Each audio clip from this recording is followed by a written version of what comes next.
تمہیں مسلمان بھی بناتی ہیں؟ کیا تم اپنے آپ کو دین اسلام سے بھی اسی طرح جوڑتے ہو جیسے تم اپنے باقی جو تمہارے معاملات ہیں ان سے جوڑتے ہو؟ کاشف صاحب ہیں ہمارے ساتھ. السلام علیکم. السلام علیکم سر. وعلیکم السلام جناب, فرمائیے. سر چیچاپتنی سے ٹیچر بول رہا ہوں, محمد کاشف چشتی. سر آپ کا تو بڑا اہم کام ہے سر, ٹیچر ہیں آپ. آپ کی محبت ہے سر. سر اقبال نے جو اپنا فلسفہ خود ہی پیش کیا نا, تو سید نذیر نیازی فرماتے ہیں کہ میں نے اقبال کے پاس گیا تو میں نے لوگوں سے سنا تھا کہ انہوں نے اپنا فلسفہ خود ہی جو ہے نا یہ نیچے سے کوڈ کیا ہے. اچھا. تو میں نے ان سے پوچھا کہ آپ کے فلسفہ خود ہی کی سورس کیا ہے. انہوں نے کہا کہ وہ سامنے آپ کے جو الماری کے اندر بک پڑی ہوئی ہے وہ ذرا اٹھا کے لائیں. تو میں جب وہاں پر گیا تو میں نے دیکھا قرآن کریم تھا. انہوں نے کہا سورہ حشر نکال لو. میں نے سورہ حشر نکالی تو آخری رکوع مجھے پڑھوایا. اور اقبال کہتے ہیں کہ یہاں پر اللہ تعالیٰ فرماتا ہے کہ جو انسان اپنی خودی کو بلا دیتا ہے, اپنے آپ سے بے خبر ہو جاتا ہے, وہ اپنے رب کو نہیں پہچان سکتا, اور جو اپنے رب کو نہیں پہچانتا اس کا شمار فاسقوں فاجروں میں ہو جاتا ہے. تو یہ ضروری ہے کہ ہم اپنی خودی کو پہچانیں. جب تک ہم اپنے آپ کو پہچان نہیں سکیں گے تب تک ہم یہ نہیں سمجھ پائیں گے انسان کس طرح سے اشرف المخلوق ہے, اور کس طرح سے اللہ تعالیٰ نے جو احکامات بتائے ہیں ان پر عمل کرنا ہے. اور اللہ تعالیٰ کیا ہے, جو اپنے خدا کو نہیں پہچانے گا وہ کسی چیز کو نہیں پہچانے گا. بالکل صحیح بات ہے. آج بس ضرورت خودی کا سر نہا لا الہ الا اللہ, یہ بھی تو اقبال نے ہی کہا تھا نا.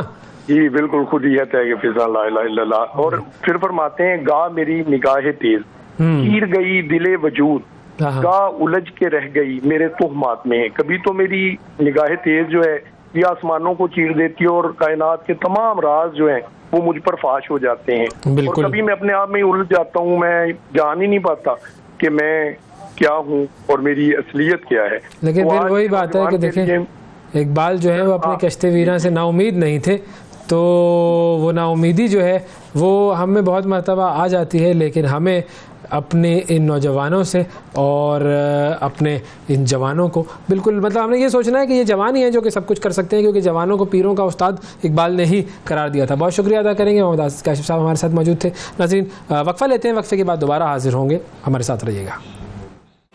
صبح سویرے پاکستان, صبح سویرے پاکستان.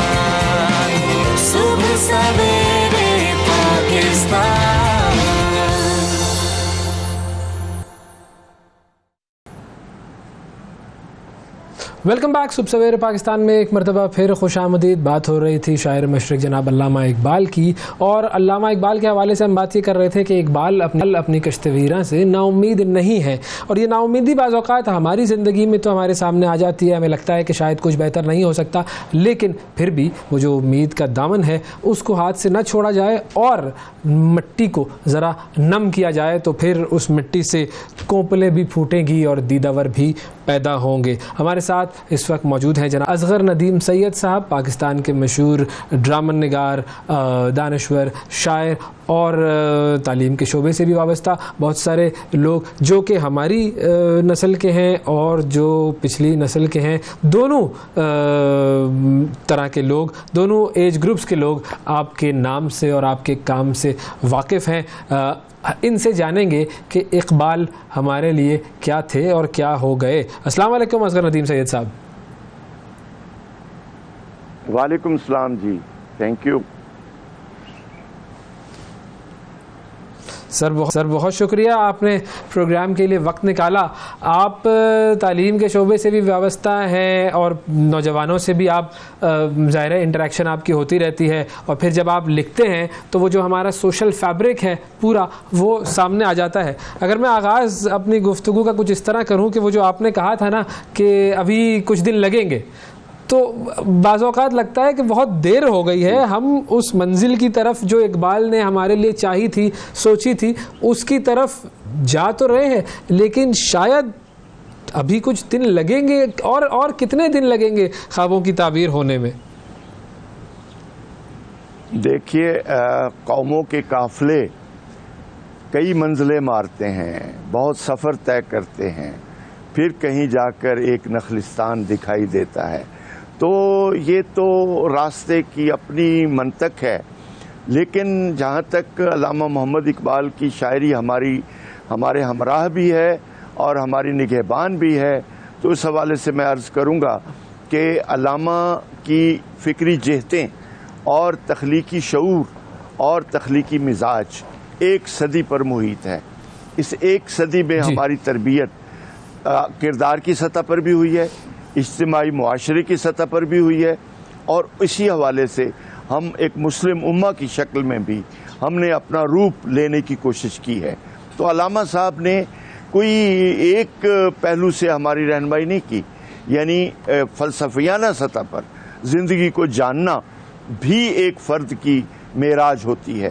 تو ہمارا نگہبان تو ہمارا مذہب ہے, ہمارا قرآن پاک کی تعلیمات ہیں, اور حضرت علامہ نے وہیں سے روشنی لی اور وہیں سے وہ احکامات لیے جن کو انہوں نے شاعری کا روپ دیا.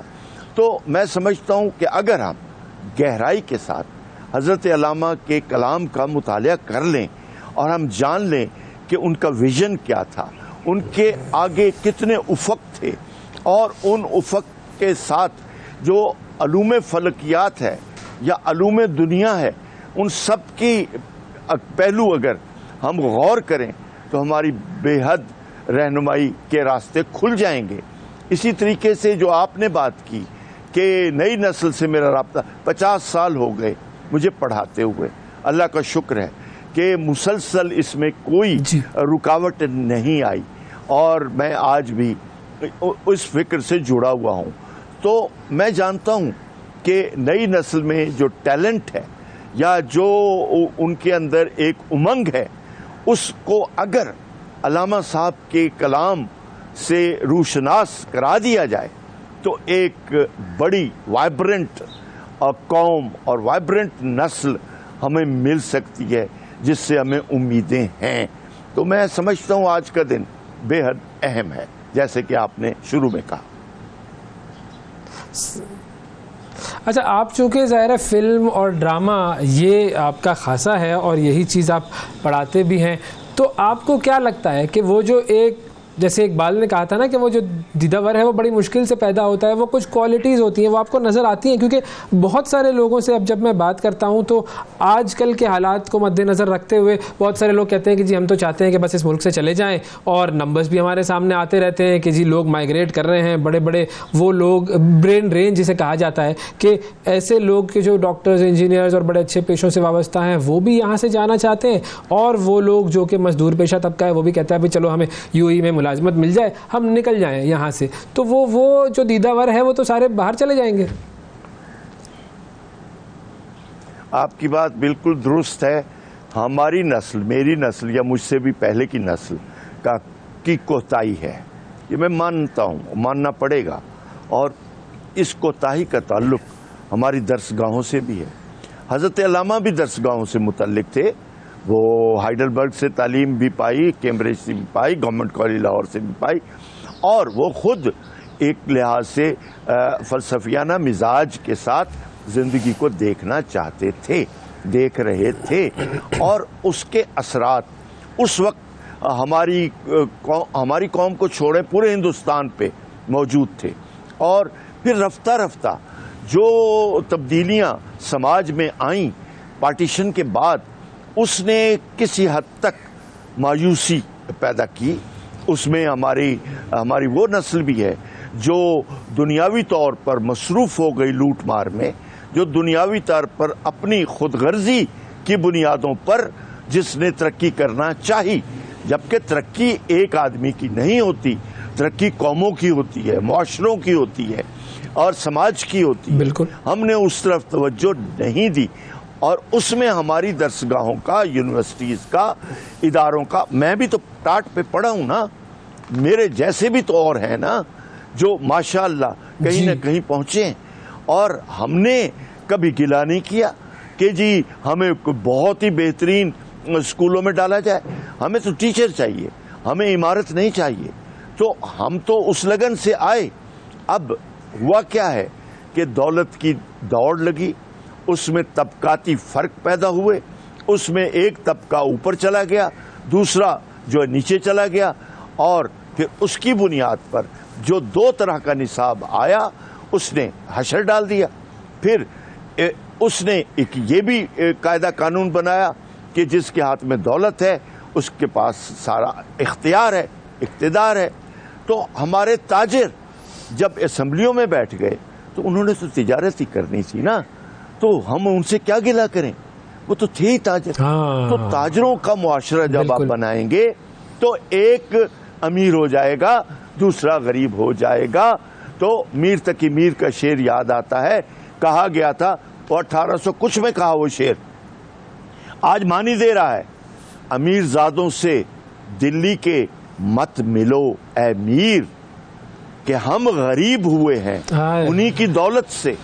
تو جن کی دولت سے ہم غریب ہوئے ہیں تو وہ تو ہمارے سروں پہ بیٹھے ہیں, ان کو تو ہم اپنا مقتدر طبقہ مانتے ہیں. تو یہ شعور اقبال نے دیا. میں اپنی طرف سے تو کوئی بات نہیں کر رہا, اقبال نے ہی یہ شعور دیا تھا کہ دنیاوی آسائشوں کی بجائے آپ اپنے کردار کو, آپ اپنی شخصیت کو تعمیر کریں. اور شخصیت کی تعمیر ہے کیا؟ وہ یہی ہے کہ ایزی منی, ایزی ٹیمپٹیشن میں مت آؤ, بلند اخلاقی معیار پیدا کرو. تو ہم نے کون سے بلند اخلاقی معیار پیدا کیے ہیں بھائی؟ یہ تو آپ کے سامنے ہے. قطار ہم توڑتے ہیں, ہم دوسرے کا حق مارتے ہیں, ہم سب کچھ کرتے ہیں. تو بھائی یہ وہ موقع ہے کہ جب ایک دفعہ جھانکنا چاہیے اقبال کے کلام میں. بالکل. اب وہ جو آپ نے کہا نا کہ تاجر جب ہمارے ایوانوں میں بیٹھ جائیں تو پھر ہر چیز کا پیمانہ, تولنے کا پیمانہ پھر سود و ضیاع ہی ہوگا, اور وہی ہمارے سامنے آ رہا ہے. اچھا, ایک اور جہت جو ہے میڈیا کی جہت ہے. اب اس میڈیا کی جہت پہ ہم ہر شخص اپنے ڈرائنگ روم میں, بیڈ روم میں ٹیلی ویژن تو دیکھ رہا ہوتا ہے, لیکن علامہ اقبال پر ہمارا جو المیہ ہے وہ یہی ہے کہ ہم نے علامہ اقبال کو یاد کرنا ہوتا ہے 9 نومبر کو, اور اس پر ہم 15-20 منٹ جو ہے وہ کچھ گفتگو کر کے, وہ پریڈ دکھا کر, وہ کیا جو مزار پر تبدیلی ہوتی ہے گارڈز کی, وہ دکھا کر ہم سمجھتے ہیں کہ ہمارا فرض ادا ہو گیا. ہم اس کوتاہی میں کیوں پڑ گئے؟ ہم نے چلے جناح صاحب پر تو, قائد اعظم پر تو ڈرامے بھی بنا لیے, فلم بھی بن گئی, ظاہر ہے وہ بھی کم ہے, لیکن اقبال کو تو ہم نے بالکل ہی اگنور کیا ہوا ہے. دیکھیے, اقبال پر ایک بار ایرانی گورنمنٹ نے پاکستان کے اشتراک سے میرے حوالے سے ایک کوشش کی تھی کہ ہم ایک مشترک سیریل بنائیں جو فارسی میں بھی اردو میں, لیکن پھر وہی بیوروکریسی. سو میں اس پہ زیادہ بات نہیں کرنا چاہتا, لیکن جو آپ نے بات کی ہے میں اس کو تو ضرور آگے بڑھاؤں گا. وہ یہ ہے کہ دیکھیے, ہمارے پاس اللہ کا دیا نظام ہے قرآن پاک, اس میں جتنے علوم ہیں اگر ہم صرف ان کو ہی دیکھنا شروع کر دیں تو ہم دنیا میں سائنسی طور پر, اقتصادی طور پر اور اخلاقی طور پر کہیں اوپر چلے جائیں. لیکن ہم نے قرآن پاک کو تبرک کے طور پر, برکت کے طور پر تو رکھا ہے, لیکن اس پہ عمل نہیں کیا, اس کو کھول کے نہیں دیکھا کہ وہ ہمیں کہہ رہا ہے.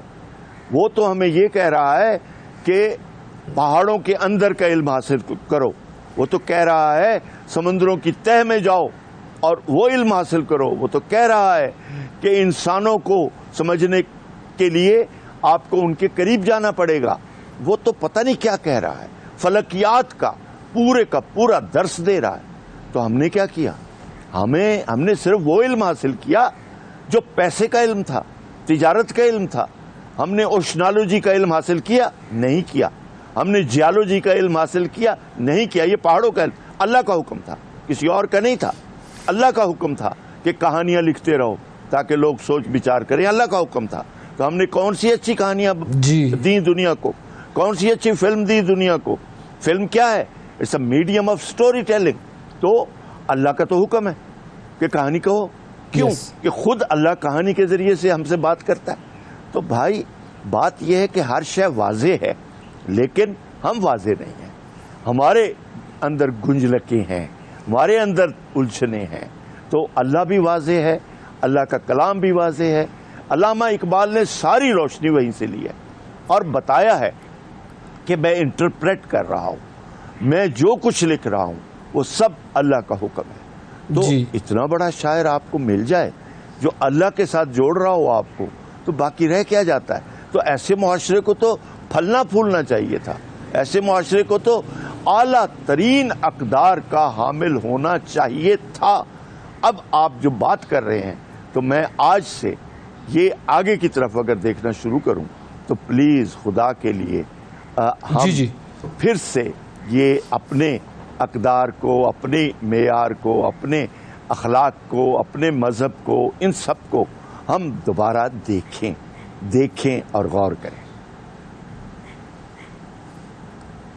اچھا، اب وہ دیکھنے اور غور کرنے کا مرحلہ اس وقت آئے گا نا ہمارا ایک یوں کہیے کہ انسان کا ایک وصف ہے کہ وہ دوسروں کی طرف دیکھتا ہے، وہ کہتا ہے کہ چلو یہ لوگ سب لوگ کر رہے ہیں تو پھر میں بھی کر لوں. ایک یہ ہمارا معاملہ ہے. دوسرا یہ کہ ہم وہ ہمیشہ ایک مسیح کی تلاش میں ہوتے ہیں کہ جی وہ آئے گا اور پھر سارے معاملات ہمارے حل کر دے گا، ہر چیز ہمارا لیڈر آ کے صحیح کر دے گا. جب تک ہم ان چیزوں پہ لگے رہیں گے تو پھر تو ہم خود تو کچھ نہیں کر سکتے. یہ ہمارا مسئلہ کیسے حل ہوگا؟ دیکھیے، آپ نے اچھی بات کی. اس میں دیکھیں لیڈر کیا ہے. لیڈر جس کی طرف ہم دیکھتے ہیں وہ کون ہے. وہ اچھا بھی ہو سکتا ہے، وہ اچھا نہیں بھی ہو سکتا، لیکن لیڈر کے ہاتھ میں کیا ہوتا ہے؟ اداروں کا رول ہوتا ہے. ٹھیک ہے، وہ ان اداروں سے کام لیتا ہے اور لیڈ کرتا ہے. سب سے زیادہ ہم نے اپنے اداروں کو پہلے تباہ کیا، ان کے ساتھ کھلواڑ کیا. اس کے بعد ہم نے لیڈروں کو اس کا عادی بنایا کہ آپ بھی اسی رنگ میں رنگ جاؤ. اور آپ نے الیکشن کا معیار جب پیسہ رکھ دیا، جب ایک ٹکٹ ہولڈر اتنے کروڑ دے کے آئے گا تو وہ اسمبلی میں آ کے کروڑ کمائے گا نہیں. یہ سارا کچھ تو آپ کی آنکھوں کے سامنے ہو رہا ہے، اداروں کے سامنے ہو رہا ہے. میں آپ ہی کی بات کو دیکھیے، کچھ تلخ باتیں ہیں مگر یہ کہنی چاہیے، کہنی پڑیں گی کہ لیڈر سے نظام نہیں ٹھیک ہوگا، نظام نے لیڈر کو ٹھیک کرنا ہے. تو پہلے نظام کو تو ٹھیک کر لو، اداروں کو تو ٹھیک کر لو. وہ تو اچھا لیڈر لے آئیں گے، اچھا لیڈر آ جائے گا. لیڈر کا تو ایشو ہی نہیں ہے. ایشو ہے آپ کے ان اداروں کا جن کو تباہ کر دیا گیا. اب کوئی ہمت کرے، ان کو اخلاقی معیاروں پہ دوبارہ لائے تو لیڈر کو موقع ملے گا کام کرنے کا، تو وہ شاید ڈیلیور کر جائے. باقی رہی بات آپ کی، آپ نے بڑی اچھی بات کی برین ڈرین کی. دیکھیے، میرے بھی 3 بچے باہر ہیں. اچھا، وہ کیوں باہر ہیں؟ باہر کے ملکوں نے ان کو دعوت دی کہ آپ کے لیے یہ جگہ موجود ہے. وہ خود سے نہیں گئے، تینوں بچے خود سے نہیں گئے، ان کو بلایا گیا اداروں کی طرف سے. کیوں؟ ان کو وہ ٹیلنٹ چاہیے تھا جہاں ان کی ضرورت تھی. میرے تینوں بچوں میں جو ٹیلنٹ ہے وہ یہاں پاکستان میں اس کی قدر ہی نہیں تھی. ایک سائیکالوجسٹ ہے، ایک انجینئرنگ میں ہے، ٹیکنالوجی اور سائنس میں ہے، اور دوسرا بزنس میں. یہ 3 بچے میرے. میں اپنی مثال جان کے دے رہا ہوں کہ ہر گھر میں یہی کیفیت ہے. تو بھاگتے کیوں ہیں؟ آپ آج دل کشادہ کریں. آج آپ کی یونیورسٹیاں بڑے لوگوں کو لانا چاہیں، آ جائیں گے. کیوں نہیں آئیں گے؟ ایسا کچھ بھی نہیں ہے. اپنے ملک میں زیادہ آسودگی ہے، میں بالکل صحیح کہہ رہا ہوں، اور اپنے ملک میں زیادہ سہولتیں ہیں اور زیادہ آسانی ہیں. بات ساری یہ ہے کہ جو ٹیلنٹ گیا ہے اس کو آپ بلائیں تو صحیح، کہیں تو صحیح کہ تمہاری یہ جگہ پڑی ہے، پلیز آ جاؤ. وہ آ جائے گا. اس لیے مجھے خوف نہیں ہے کہ یہاں سے جو لوگ گئے ہیں وہ واپس نہیں آئیں گے، ایسا کچھ نہیں ہے. ہمیں آج کے دن تو کم از کم یہ سوچ لینا چاہیے کہ تجارت کا علم کیا ہے اور اخلاق کا علم کیا ہے، دونوں میں فرق کتنا ہے. بالکل صحیح ہے. اس فرق کو جب ہم جان لیں گے اور پھر اس کے حساب سے اس کی روشنی میں آگے بڑھیں گے تو معاملات کچھ بہتر ہوں گے. کرنے کا کام پھر شاید یہی رہ جاتا ہے. بہت شکریہ ادا کریں گے جی. اصغر ندیم سید صاحب ہمارے ساتھ موجود تھے اور بات یہ ہو رہی تھی کہ تجارت اور اخلاقیات، ان دونوں کا معیار اگر ہم ایک ہی رکھ لیں گے تو پھر معاملات ذرا دگرگوں ہو جائیں گے. لیکن اگر ہم نے ان چیزوں میں ڈفرینشیشن کی اور ہم نے اپنے آپ کو اخلاقی طور پر اور علمی طور پر بہتر کرنے کی کوشش کی تو ہی پھر ترقی کے راستے ہمارے لیے کھلیں گے. وقفہ لیتے ہیں ناظرین. وقفے کے بعد دوبارہ حاضر ہوں گے. ہمارے ساتھ رہیے گا. صبح سویرے پاکستان، صبح سویرے پاکستان، صبح سویرے پاکستان.